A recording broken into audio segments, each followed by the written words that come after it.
We are doing an issue. The next issue is on virtual reality and augmented reality. That's the focus of the next issue. And we've been able to play with some incredible tools and meet and talk to some incredible people. And we have brought some of those incredible people here today on this panel.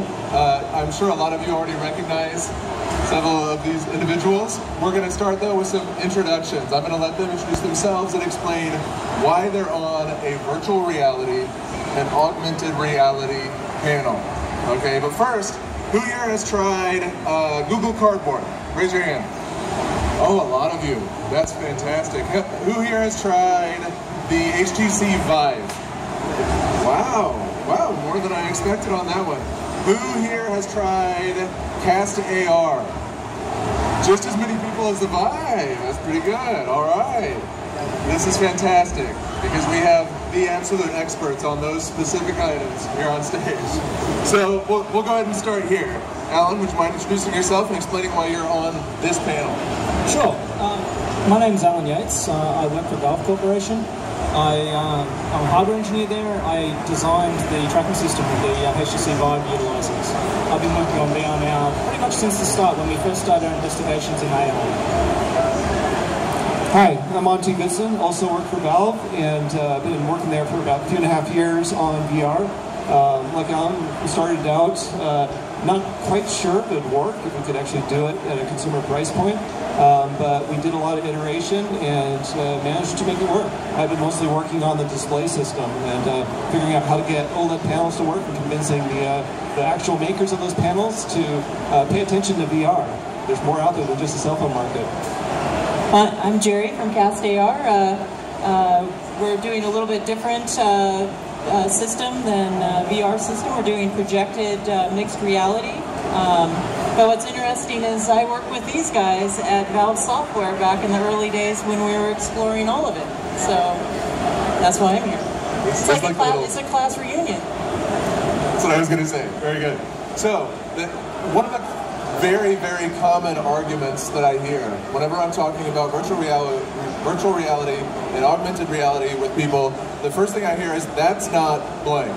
Okay, so we might show a 360 video and we hear, well, that's not virtual reality. Or we might show, Google Cardboard and they say, well, that's not virtual reality. And it's always, that's not blank. If you guys wouldn't mind, define what is virtual reality, what is augmented reality to you?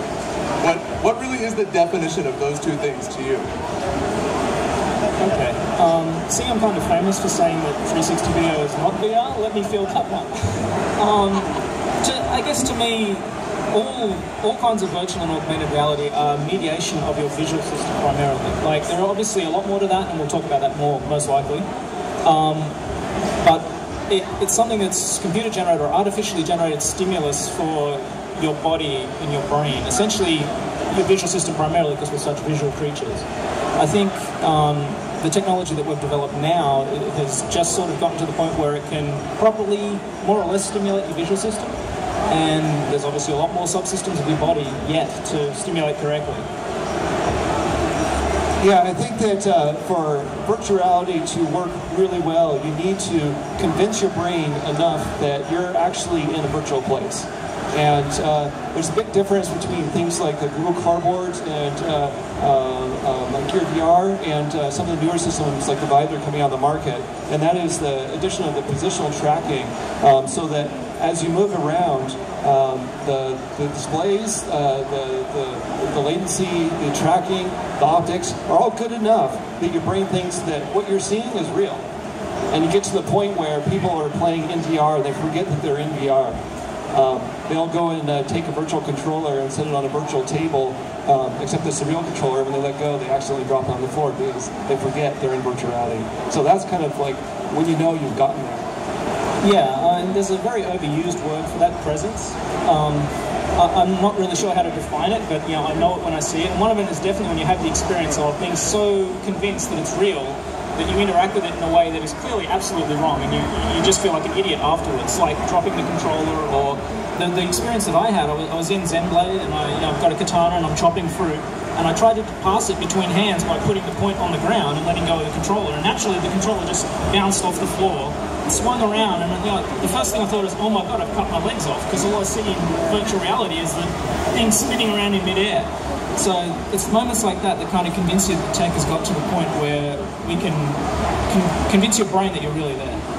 Well, I think part of the problem too is that there's a lot of technologies out there, from Google Glass, which is annotating a bunch of text all over the world, but not really locking it to things. You have your cell phone, so you can look through a little viewport, and you can play with like little game characters running around, to virtual reality that just pulls you out of the real world and puts you somewhere else. It's all these acronyms, and people are trying to force, one acronym to one kind of experience. And, really what we're looking at in the future is a blending of all of these technologies, and they're going to be just, we're going to be familiar with them, and we're not going to be arguing over what two-letter acronym. It's just going to be that interaction, and it's just a slightly different interaction. I agree. It's not really about the definitions. It's about the kind of experiences that you can have, and whether they're filtering of the real world or whether there's something completely artificial. That there's it's a dial, right? You can select how much reality you want versus how much fantasy you want. It kind of feels like the 8-bit wars back in the 80s, where everyone had their favorite piece of technology and then everything else was crap. So it's like, I'm HTC Vive, so everything else is crap. Or, it's like, you're just kind of, because it's such an enthusiast market right now, so you have that kind of strong emotional connection to the thing that you've adopted first.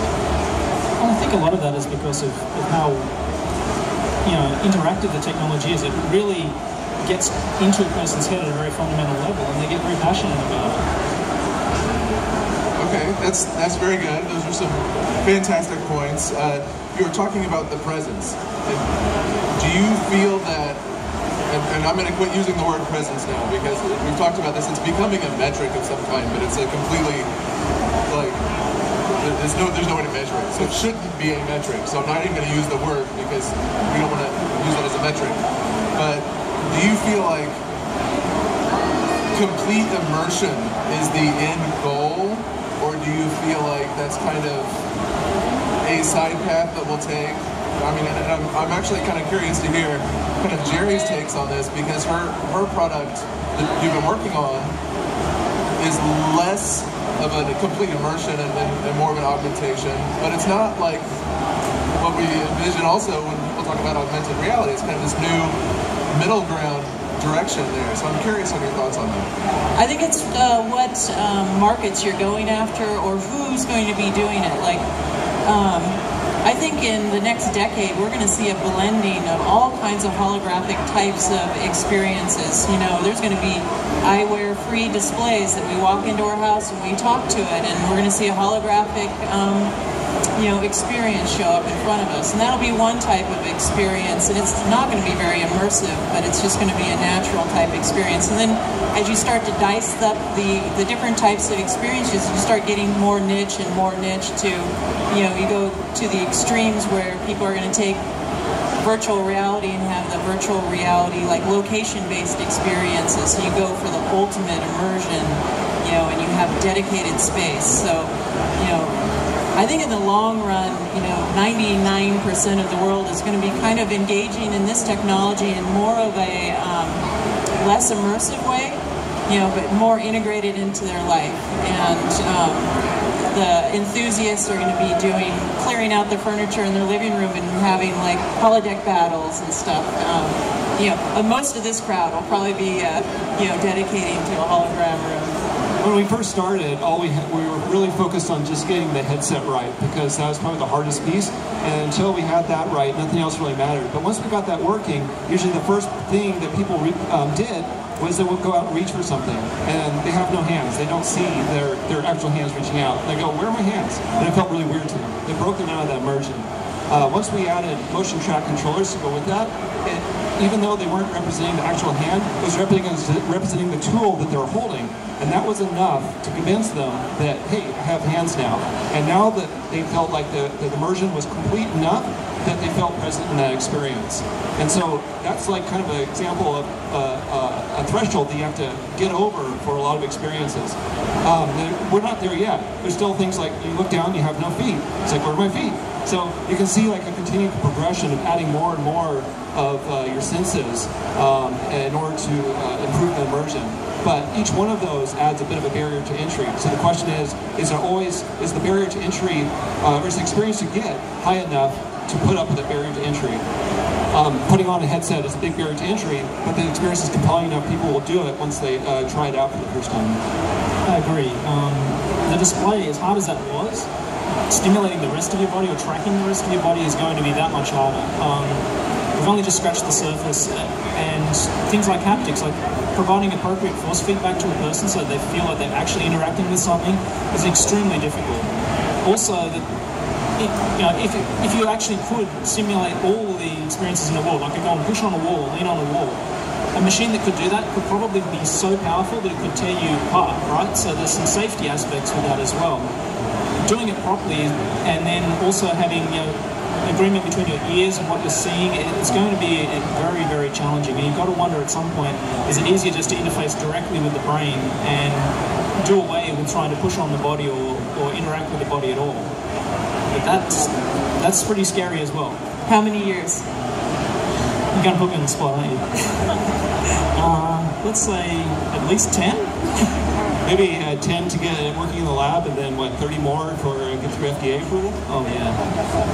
Before we get too deep into the bio side of it, what you're talking about the different haptics and the different accessories and the sickness just now. And sickness is a big topic whenever it comes to VR. I haven't heard it as much with AR. Is nausea an issue with AR? It could be. It could be. You know, you could, take a heads-up display that you can see through, block the entire world from the user, and then put them in the Disney teacup ride, and they're going to be, spewing chunks all over the place. So it's a lot more, or it's possible if the experience designer isn't careful. So it's really up to the experience designer to do it right. What we're seeing in AR up to this point is more either mixed reality, where it's small annotations in the world, or computer graphics added to physical objects, or smaller things that don't take up most of your field of view. So like for our system, most of your vision is still the real world, and you just see holograms popping up on the table. So very unlikely you're going to get sick on doing that, unless someone again made like a vortex or something in front of you and made you stare down into it.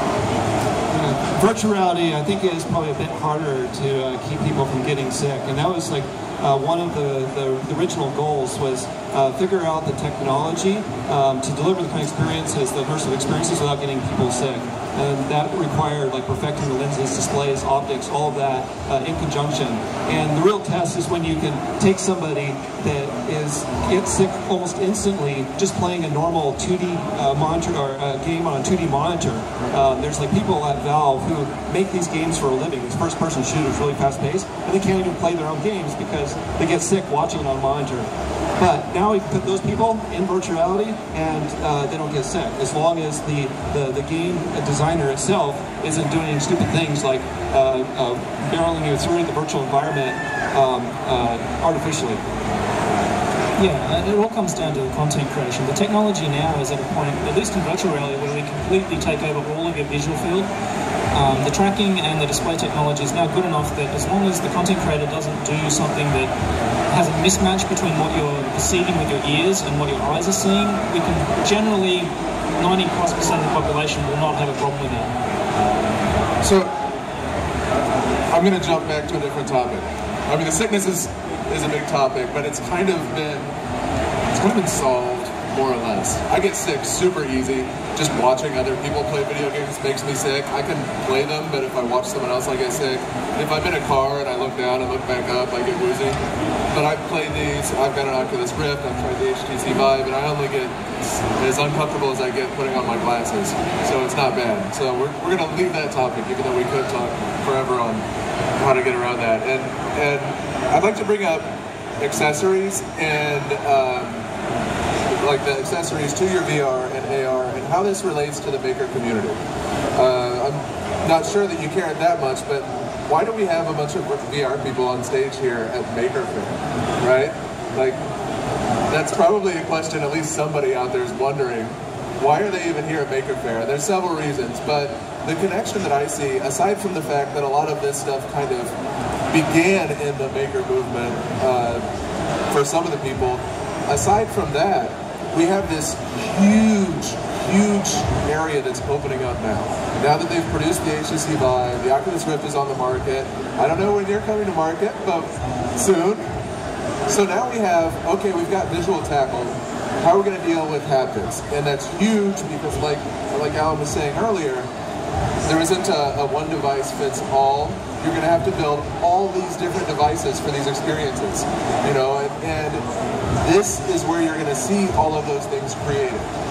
Maybe in a Maker Faire, but even to be less self-promotional, in people's garages, enthusiasts' garages, who are like, you know, I want to make this experience, but I really want people to be able to feel it in the bottom of their feet. So I'm going to build this custom shoe, you know, and that's where it's going to come from. It's not necessarily going to be coming from the big gaming companies as much. And even if it does, there's no way they can make all of them because there's going to be so many variations. And that's why Make is interested in this right now. That's why Make is kind of jumping into this and grabbing hold and seeing, you know, what the trends are and why they're here. So why do you guys come to Maker Faire? Well, Maker Faire is an amazing place. I mean, it's fundamentally creative people, right? And that's what we love to see. I mean, I'm a maker. I've been a maker long before I worked in VR. So I come here because I love to see what people do when they can do whatever they want. Well, I think, you know, the strong connection to makers and VR and AR is because we're naturally explorers, and it's a new frontier. You know, there's a lot of exploration, there's a lot of mistakes to be made. There's a lot of mistakes when you're making anything. So, you know, naturally we're going to gravitate to it, and it's going to be an important tool for all the you know, makers that want to explore this. And you talked about haptics, like, you know, you're right. I think haptics is going to have to be like per experience basis, and I think that, you know, mixed reality is poised to be the first to hit that in a meaningful way, because you're not really trying to completely recreate it. You're using real, like, physical objects to interact with virtual objects, so you don't have to fake it. You're actually using real haptics. Give me just a quick example of what that means. Like, let's say we have an augmented reality system where we can have blocks. We could stack blocks up, and we could have virtual characters jump onto those blocks right in front of us. And then we can reconfigure those real blocks and then have the characters interact in a different way. So the blocks are really there. Unfortunately, the virtual characters aren't.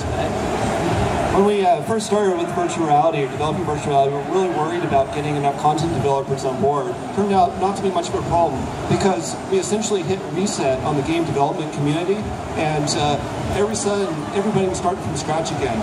People had to figure out what works and what doesn't, and it's not intuitive. You really just have to try it and then explore and see if it works. And so all of a sudden game developers getting super excited about this whole new medium to explore. And that extends into hardware as well.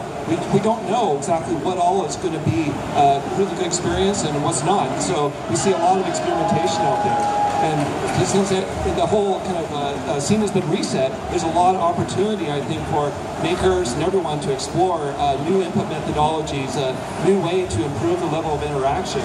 And some of those will be successful, some will not, but yeah, explore. I've heard so many times when people talk about virtual reality, they say, oh, I want to be in Halo, or I want to be in Call of Duty, or I want to be in Half-Life. And what we have seen after everybody's had a unit for a week is they say, that's not what I want at all.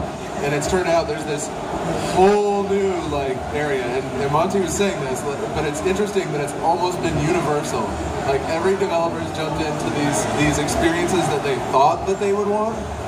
It turns out that the strong points in the technology are somewhere else completely, and it's wonderful because it's kind of forcing this new like exploration, as Jeri was putting it. And our devices can, you know, synthesize all the pixels and remove all the world from view.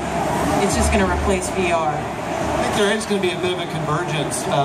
there's two ways to do AR. One is to have some sort of pass-through display, so you're seeing the real world naturally with a virtual overlaid on top of that. The other way is to have a virtual device that completely blocks off your real vision, but then has sophisticated camera pass-through to recreate, the outside world within VR.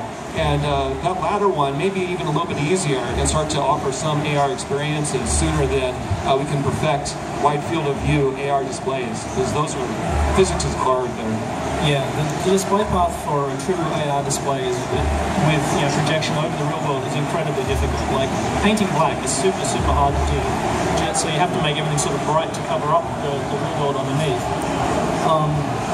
One of the really interesting things that I like about having that fully mediated reality is you can essentially digitally filter whatever, you've got cameras viewing the world, and they can do whatever they want to that, basically. Anything you can come up with a digital filter to do, and then apply that to your eyes. So if I want to see in different wavelengths, I want to see an infrared, or I want to see an ultraviolet, or I want to see an X-rays, if you can build a sensor to do that, you can have these multi-spectral images of the world. And I think that's a super interesting, it's a way to give everyone superpowers, basically.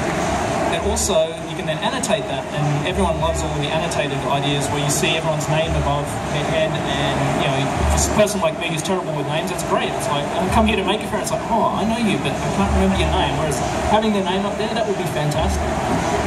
Are you worried about any kind of social divide that will happen with having our faces closed off from each other?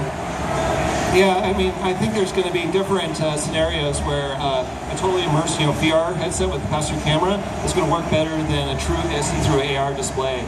So, like, starting to use these in a workplace where you're still walking around talking to real people, then yeah, pass-through AR display is probably going to be a little bit more socially interactive. But if you're in a virtual workplace where everyone else is remote, then it's okay to cover up display because you're seeing avatars of everyone else.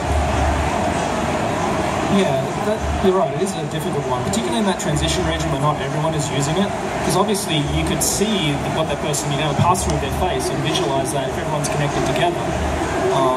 Or you could potentially have a display on the front of the device that just shines through, if it's not a straight see-through device. Virtual googly eyes. Virtual googly eyes. I see a little bit of concern. I've heard concern when people talk about missing the facial cues that you get from somebody that aren't necessarily replicated with the digital avatar. And even with our best technology, we aren't necessarily replicating the minuscule facial cues that you get from somebody in a social situation. That was kind of the angle I was kind of reaching for, right? So in an office situation, when you walk into somebody's office and you say, can I ask you a question? And they may say yes, and they may nod their head yes, but the look they're giving you says, go away, right? And so I was just curious if you had any thoughts on whether these units were going to represent social issues in that way. Of course, when you're remote, that's not an issue. I think I'm going to go back to, in the next decade, we're just going to see a blending of all these different display techs. And, there's just going to be some things that are appropriate for others. I think, in my home, when I walk in, I don't want to put on eyewear to have a mixed reality experience. So I would rather have some magic dust that's sprinkled on my table, creating those holograms. But when I'm on the bus, I want to have my familiar experiences when I want to be pulled out of the entire world and go to wherever, then it's going to be this VR thing. Yeah, I agree. I think it's situational, right? Like in some situations you want the complete opaque display. Some of the things you're just not going to use it. You're going to use some other kind of thing. AR and proper pass-through displays potentially enable us to get rid of displays, right? We won't have monitors anymore. We'll just have some kind of reference in the world that says, okay, that surface is now whatever I want to make it. But there is a time when you want to take the technology off. You want to have a conversation with someone.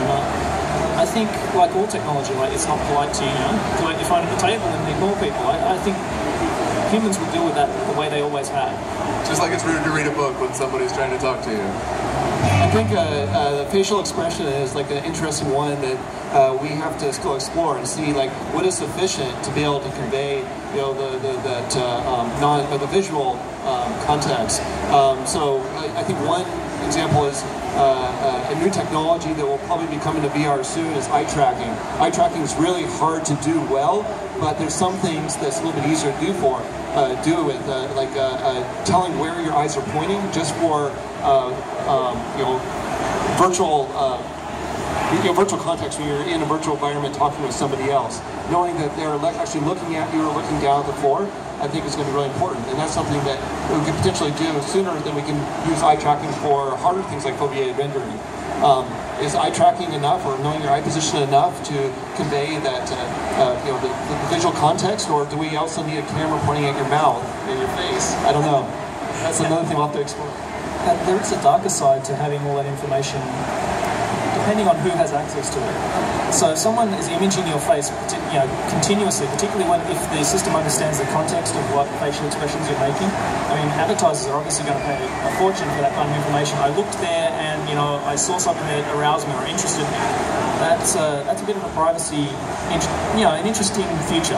Advertisers already track how long an ad is on the screen, and so if you don't think that somehow they're going to be tracking how long they're in the center of the view, you're mistaken. It will happen, and it will be useful information for them, and it'll be worth a lot of money.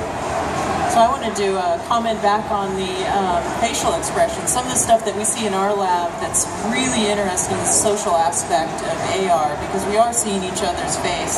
And the more people that we put around a tabletop experience, the more rowdy and interesting the social experiences are. Even though it's not completely transporting us to a different world, we're grounded in the world, but we're having a lot of fun, because when I attack your village, I can see immediately in your eyes that I just got a good hit on you. And there's all kinds of really fun social experiences that it's essential to have that face-to-face on the flip side of my concern that if we're sitting next to each other and he couldn't see my eyes, there's also probably somebody here in the building that is going to be making soon something that would be able to detect your facial expressions, so that if he and I were sitting in different buildings, my avatar might change so that he could see my emotions, which is kind of the complete opposite of the point that I was bringing up earlier. I like how you brought up the darker side. I was thinking the other day about, when we're a decade out and we have our AR glasses that can replace the real world. It's like, I'm not sure I want hackers to replace the real world when I'm cruising down the road at 70 miles an hour and have a person jump out in front of me. So there's some interesting thought that's going to have to go into this future tech. What do you think the first round of accessories we're going to see are for commercial VR? We'll start with VR. For commercial VR, what do you think the first round of third-party accessories we'll see start appearing on? I think maybe the low-hanging fruit will go first. So input devices, I think, of some description. Probably simple tracked plastic things. I mean, people like shooter games, so I think tracked guns are probably going to be one of the first things. Obviously, other sorts of input devices, things that track other parts of your body. Potentially artistic input devices like pens or brushes could be interesting. I know I've seen some makers working on virtual spray can input devices. So once you generalize tracking and you offer it to people and you give them a canvas where they can pretty rapidly in that area. We are already starting to see some accessories come on the market, but it's a little bit more mundane than new input devices.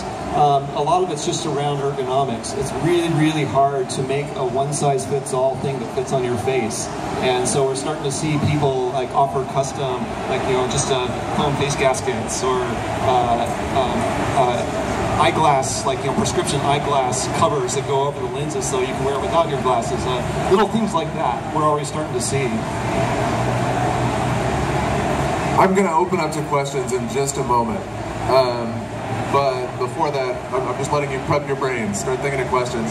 Before that, one last topic, tools to get started in development for VR. I know I'm just blown away by how many tools are suddenly free now that weren't even a year ago. Do you have any tips on what software to get started in, or what angle to start running at to get going into VR and AR?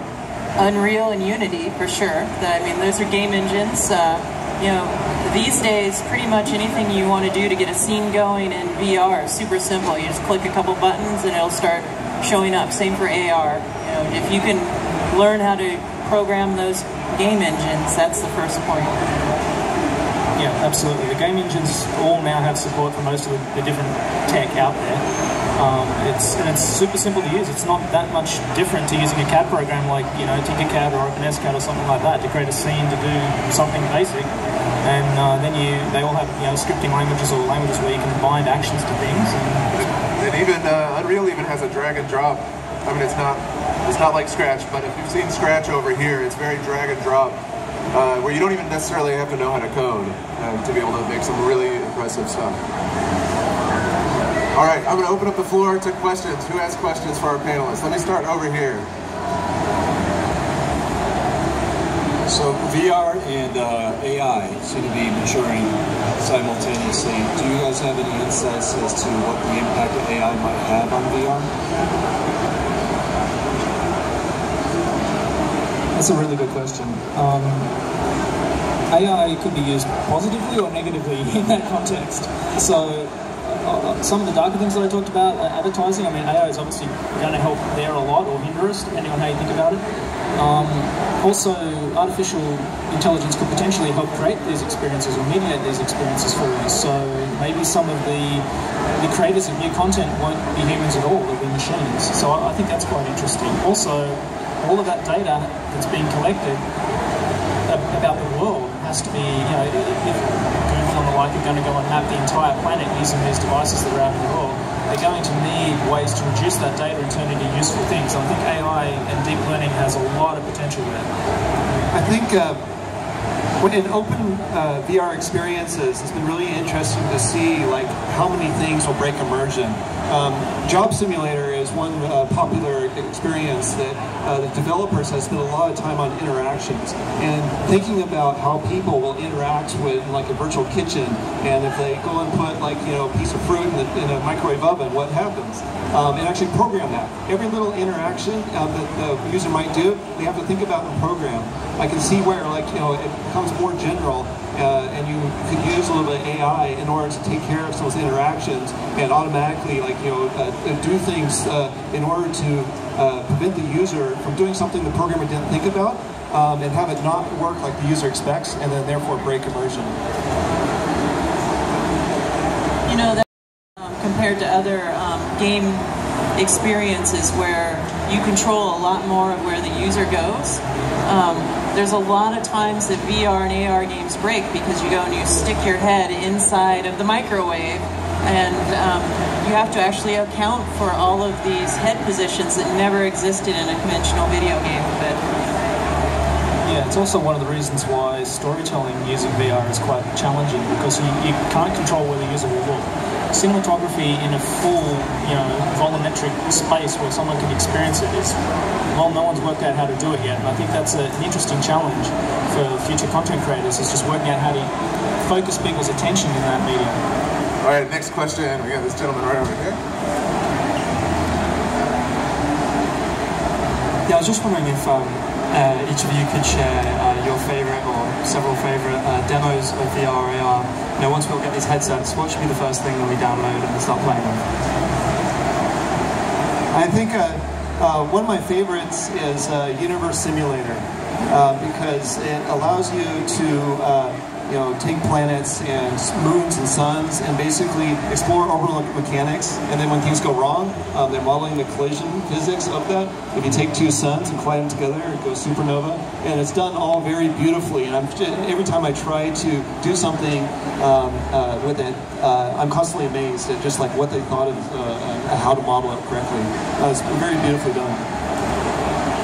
For me, lately around the office, we've been hooked on a game called Mean Green that was ported over to our platform. It's 10 players, so you can sit around the table, and you can share a little green army men shootout in a really big map right there on the table. And so it has a lot of really social interactions where you team up spontaneously with people around the table to go shoot up some other group of green army men. I guess for me, well, I'm going to talk about a Valve one, not just because I work for Valve, but I think it is an interesting thing. The lab. It's collection of experiences that people at Valve wrote is actually experiments in the media. So it's kind of whetting your appetite for all the different things that you can do. None of them are particularly polished, but they'll show you a bunch of different interactions that you can do in virtual reality. And I found that super interesting, and actually blown away by a lot of what they were able to achieve with our first generation tech. For a lot of the people here right now, their entry is going to be Google Cardboard, and that's what they're going to have the most access to. Are there any Google Cardboard experiences that you can think of that are particularly interesting that people here should try? I love all the video experiences on Google Cardboard. I think Google Cardboard is the viewfinder of the future, and it's like probably one of the best like mass market VR experiences like available today. So we're going to squeeze them in right here. For multiplayer video games, there's shooters, and in the VR you have two controllers. If you're going to be doing like a multiplayer thing, how are you going to make it so you can like use two hands to hold it down or something? Okay, so he was asking, when you're making a game that requires you to do a single item with both hands, how do you handle that when you have two separate items that are tracking your hands? Yeah, I think one example I've seen is horseshoes, hot dogs, and hand grenades, which is essentially kind of a playground that one developer created for realistically modeling guns. And you can take like a rifle and hold it in one hand, just like with your trigger finger, and it's shaking. But then there's like a lever you can flip down on the front and hold it, and that helps stabilize the gun. And so they add a little bit of filtering to the position so that you can get a better accurate shot. And I mean, it's still, you can still move your hands back and forth a little bit. You can move it too far away, then no longer, your virtual hand pops off. But as long as you're holding it right, then it helps. I think, yeah, I mean, that was a super interesting way to stabilize the view and the aiming. I thought, but I guess an accessory, something that you would build yourself or potentially purchase eventually, would be a good way to improve that. So maybe you make something out of PVC pipe, kind of like the marshmallow shooter they're making out there. But you would attach, your two controllers to it. You have a physical thing. You have two handles, and I think that would work a lot better with just the way humans would hold, say, a weapon or something like that. There's a guy selling exactly that on eBay right now. It's PVC, and you put your Vive controllers in it so that you can hold your guns. So that's a good idea. People are thinking of that. All right, next question. I got this gentleman back here. Yeah, I had some questions about the virtual reality systems. Have they gotten them to the point where you can like wear them for more than 10 minutes and not get vertigo or motion sick? Because I tend to find that even with the Google Cardboard and stuff, even the FPVs, I was trying the FPVs out over the drone race, and you just kind of, you wear it too long, you just get nausea. Yeah, and that's been like the hard thing to overcome, and why part of the reason why VR systems the past few decades have failed. But now that we've been able to advance the technology far enough, both get the optics technology nailed down, display technology nailed down, and probably most importantly the positional tracking, which things like Google Cardboard lacks, so that as you move, you have that micro parallax, and your visual system perfectly matches up with your vestibular system. When you have a mismatch between those two, that's when people start to get sick. Just to clarify also, with the FPV drone racing, you're here on the comfort level. Google Cardboard, you're here on the comfort level. With the VR headsets that are like the HTC Vive and the Oculus Rift, you're up here on the comfort level. Like the way they're designed and all the technology they're talking about, ease that much more than what you may have tried with the Google Cardboard. As long as the content developer hasn't done something dumb to break your visual vestibular connection.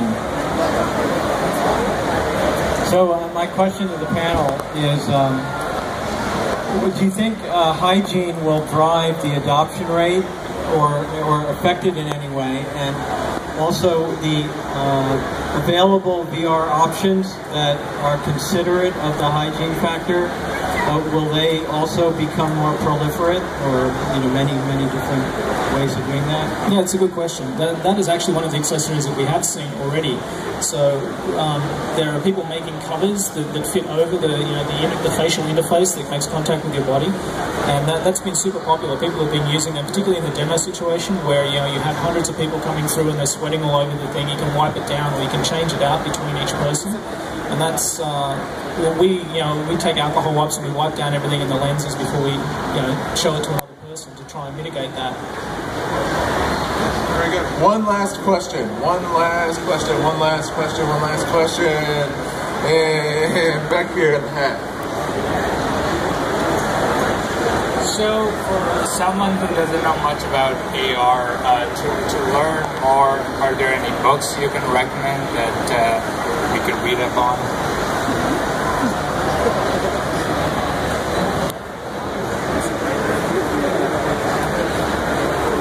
Gosh, I don't think so. I mean, we're so early that, there's a lot of published information by the universities. You should look what the universities have discovered over the last few decades in AR and VR, so that's a good place to start. But since there's no definitive, this is AR and this is what VR is, it's probably no good books that really define it. Many of them are dated now, unfortunately, because they were written in a time when the technology was much more primitive, and it was they were just basically trying to deal with simulator sickness most of the time. AR has always been had a little bit less of a problem with that. There's certainly been some writings about what AR could potentially do for us, but I think a lot of it is, again, no one really knows where this media is going. It's so new that instead of maybe reading a book, you have the opportunity to actually build the future by trying to do things with the tech and seeing what you can achieve with it. All right, we are out of time. Thank you very much for joining us. And thank you guys very much for sharing with us. Thank you, Craig. Thanks, it was fun. Thank you.